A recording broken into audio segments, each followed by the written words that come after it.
I've got a bunch of packages in the mail today. I'm telling you, I'm not letting this Amazon Prime trial go to waste. Yeah. Oh, these ones are 30 millimeters. I bought it exclusively for the gas gun that comes with Darkwing Duck. Don't know if it fits though, so we will see. Fuck, it doesn't fit. Damn, I think I need like a 32, 33 millimeter. Well, that's a fail. Okay, it's the Game of Thrones Funkoverse set. I do not know anything about Game of Thrones. I'm one of the 1% of the world's population that have not seen the show, but there is a specific reason why I bought this. And I think this is the first set that introduces the free-for-all scenario with 4 players. As you can see here, they've got the different colored bases, which had never been done before this set. You got the basic dice, black crystals, which is different. Got the tokens and stuff, 4 colored bases. The Marvel set comes with black, white, blue, and red. So now I've got 1 yellow and 1 blue base. I can't even make a full blue or yellow team yet, but I could do a 5-player free-for-all scenario if I wanted to. You got the Night King, Jon Snow, Arya Stark, and Daenerys. Instructions manual. Let's take a look at the map. This is Winterfell, the smaller map. The large map is Godswood. Let's put her on a base.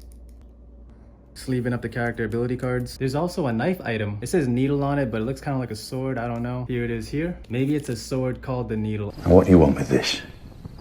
It's called Needle. I don't even know who it goes to originally. Maybe Jon Snow. He looks like a dude that would hold a sword. The needle item says when this character does an ability, you may increase a challenge or move on that ability by 1. If you do, place needle on the 2 of your cooldown track. And here are the cooldown tracks. So let's say you were using Jon Snow and you wanted to use his long claw ability, which is challenge 3. You would roll 3 die for a challenge. If you decide to use the needle, you can either increase the challenge by 1 and roll 4 dice, or you can also move 1 space. If you do, this goes on your 2 cooldown track. So the sword would come off and it would go on number 2. That's really useful, especially for Jon Snow, who could turn a challenge 3 into a challenge 4 with the sword. Arya Stark has an interesting ability. Move 1, challenge 2, then move 1. When it comes to abilities and such, you have to resolve effects in the order of how it was written. So she'd have to move first, then challenge, then move again. Challenge 3 or challenge 6 against a rival with the Arya's List status card. That comes from her trait. Basically, whenever a rival challenges Arya, she gives them the Arya's List status card. That's this right here. And when she knocks out a character with Arya's List on them, she can do another basic action. In her last ability, she can move adjacent to a rival within 4 squares,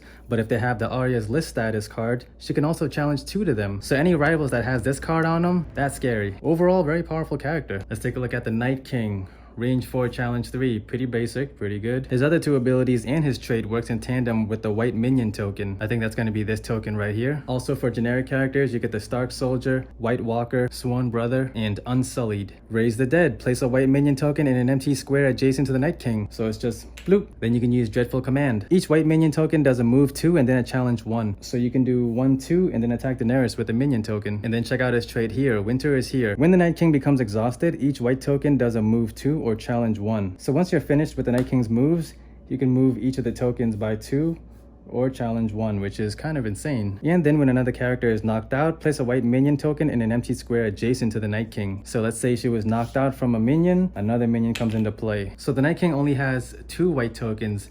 This third one is actually the Drogon token for Daenerys. That's apparently the dragon that she rides in the show. Her trait, Mother of Dragons, at the beginning of Daenerys' turn, move the Drogon token up to 4 squares in a straight line or place the Drogon token adjacent to Daenerys. So yeah, you're supposed to imagine her riding the dragon since she moves with it. All of her abilities involve moving the dragon. This set also comes with a companion card, which I haven't gotten yet. This is Ghost. Apparently he's a wolf from the show. I don't know who this goes with, but you can use companions with any character before the game starts. You can move 2 squares and do a challenge 2. The way companions work is you can sacrifice your moves to move your companion. Here's the Ghost token that you use. But hold on. This is a Game of Thrones vinyl figure mystery box type of thing from Funko. Here are all the different little characters you can get.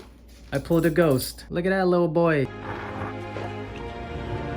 So why even use the Ghost token when you can use the actual Ghost figure? Let's see what the heck this is. Oh, it's another one of these mystery sets. Here are all the characters you can get. Oh, and it's Drogon. There's like a gold one, a silver one, like some special variants, but I just wanted the original one. So yeah, instead of using the little dinky Drogon token, just use Drogon the dragon himself.